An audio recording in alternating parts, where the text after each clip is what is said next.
नमस्कार छात्रों, आज की इस वीडियो में हम बात करेंगे कक्षा 12वीं विषय भूगोल के अध्याय पहले की, जिसका नाम है मानव भूगोल की प्रकृति एवं विषय क्षेत्र। इससे बनने वाले सभी वस्तुनिष्ठ प्रश्नों को एक ही वीडियो में। तो चलिए शुरुआत करते हैं। ये रहा, देखिए आपके सामने सबसे विकल्पों में सबसे पहला प्रश्न। और सबसे पहला प्रश्न है कि निम्नलिखित कथनों में से कौन सा एक कथन भूगोल का सही वर्णन नहीं कहता है। क्या लिखा है? नहीं कहता है। तो इसका करेक्ट आंसर हो जाएगा, देखिए ऑप्शन नंबर यहाँ पर द आधुनिक समय में प्रौद्योगिक विकास प्रासंगिक नहीं है। दूसरा प्रश्न है यहाँ पर कि निम्नलिखित में से कौन सा भौगोलिक सूचना का स्रोत नहीं है। तो इसका भी देखिए करेक्ट आंसर हो जाएगा यहाँ पर ऑप्शन द यानी प्राचीन महाकाव्य। ये देखिए भौगोलिक सूचना का कोई स्रोत नहीं है, यानी स्रोत नहीं है। चलिए यहाँ पर तीसरा प्रश्न है आपके सामने कि यहाँ पर निम्नलिखित में से कौन सा एक लोगों और पर्यावरण के बीच अन्योन्य क्रिया का वास्तविक महत्वपूर्ण कारक है। तो इसका देखिए करेक्ट आंसर हो जाएगा यहाँ पर प्रौद्योगिक। क्या हो जाएगा? प्रौद्योगिक। चौथा प्रश्न है यहाँ पर कि निम्नलिखित में से कौन सा एक मानव भूगोल का उपागम नहीं है। देखिए इसका करेक्ट आंसर हो जाएगा ऑप्शन बा मात्रात्मक क्रांति। बात करेंगे यहाँ पर लिखा हुआ है प्रश्न आपके सामने कि मानव भूगोल अस्थिर पृथ्वी और क्रियाशील मानव के बीच परिवर्तनशील संबंधों का अध्ययन है। तो ये परिभाषा देखिए किसने दी है? तो ये परिभाषा देखिए एलन सी सैम्पल ने देखिए यहाँ पर दी है।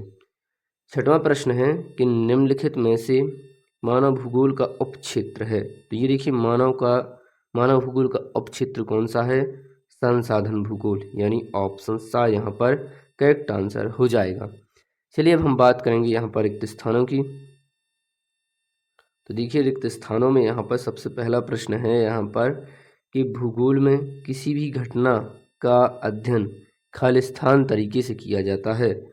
तो इसका देखिए यहाँ पर करेक्ट आंसर हो जाएगा भौगोलिक। क्या हो जाएगा? दूसरा है मानव भूगोल मानव समाजों और धरातल के बीच संबंधों का खालिस्तान अध्ययन है। तो इसका देखिए खालिस्तान का करेक्ट आंसर हो जाएगा संश्लेषित। क्या हो जाएगा?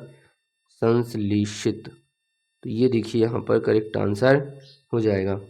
बात करेंगे तीसरे प्रश्न की। तीसरा प्रश्न है कि खालिस्तान किसी भी समाज के सांस्कृतिक विकास के स्तर की सूचक होती है। तो देखिए सांस्कृतिक विकास की सूचक होती है प्रौद्योगिकी। तो चलिए अब हम बात करेंगे यहाँ पर चौथे प्रश्न की। प्रश्न है चौथा कि मानव की आदिम अवस्था में प्रौद्योगिकी का स्तर खालिस्तान था, यानी जब आदि मानव था तब वहाँ पर टेक्नोलॉजी का क्या लेवल था। तो देखिए करेक्ट आंसर हो जाएगा वहाँ पर प्रौद्योगिकी यानी टेक्नोलॉजी बहुत कम थी, निम्नतम थी, यानी निम्न थी। हमें प्रश्न की यानी यहाँ पर देखिए पांचवा होना था प्रश्न कि आदिम समाज भौतिक पर्यावरण को खालिस्तान के रूप में धारण करता है। तो आदिम समाज यानी जो पहले का आदिम समाज था, आदि मानव वाला समाज, वो पर्यावरण को एक माता के रूप में धारण करता था। चलिए अब हम बात करेंगे यहाँ पर सत्य सत्यों की। तो ये रहा देखिए आपके सामने सत्य सत्य। और पहला प्रश्न है यहाँ पर कि प्रौद्योगिकी विकास प्राकृतिक शक्तियों पर नियंत्रण करने में सक्षम बनाता है। तो ये देखिए यहाँ पर सत्य हो जाएगा। दूसरा प्रश्न है कि भौतिक पर्यावरण मानव द्वारा परिवर्तित किया जाता है। तो ये भी देखिए यहाँ पर सत्य हो जाएगा। तीसरा प्रश्न है कि मानव भौतिक पर्यावरण से प्रभावित होता है। तो ये भी देखिए यहाँ पर क्या हो जाएगा? सत्य हो जाएगा। चौथा प्रश्न है कि प्रौद्योगिकी के विकास के लिए प्राकृतिक नियमों को समझना आवश्यक नहीं है, जबकि उसको समझना आवश्यक है। तब तक हम यहाँ पर कुछ भी आविष्कार नहीं कर सकते। तो यहाँ पर ये देखिए असत्य हो जाएगा। पांचवा प्रश्न है कि प्रौद्योगिकी प्राकृतिक नियमों के विरुद्ध स्वतंत्रता एवं विकल्प प्रस्तुत करती है। तो ये यहाँ पर देखिए सत्य हो जाएगा। छठवां प्रश्न है कि आधुनिक समाज में मानव प्रकृति की प्रचंडता से भयभीत नहीं होता था। तो ये देखिए यहाँ पर क्या हो जाएगा? ये देखिए यहाँ पर गलत हो जाएगा, क्योंकि वह भयभीत होता था, यानी ये असत्य हो जाएगा। अगला प्रश्न है कि आदिम जनजाति द्वारा की जाने वाली स्थानांतरित कृषि संभववादी विचारधारा का उदाहरण है। तो ये देखिए यहाँ पर सत्य हो जाएगा। चलिए अब हम बात करेंगे यहाँ पर सत्य और असत्य के बाद हमने देखिए अब हम बात करेंगे एक शब्द एक वाक्य में। तो ये रहा देखिए सबसे पहला प्रश्न, एक वाक्य एक शब्द में। पहला प्रश्न है, लिखा हुआ है कि विषय के रूप में भूगोल की मुख्य विषय वस्तु क्या है।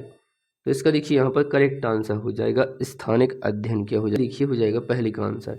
दूसरा है कि पृथ्वी के भौतिक घटकों के नाम लिखिए। तो यहाँ पर देखिए करेक्ट आंसर हो जाएगा। और तीसरा प्रश्न है, पृथ्वी पर मानवीय घटकों के नाम बताइए। तो देखिए मानवीय घटकों के नाम आप लिख सकते हैं यहाँ पर कृषि, बस्ती और उद्योग। क्या क्या लिख सकते हैं, तीसरे का करेक्ट आंसर हो जाएगा। चौथा प्रश्न है कि भूगोल विषय के अध्ययन में किन उपागमों का प्रयोग होता है। करेक्ट आंसर हो जाएगा।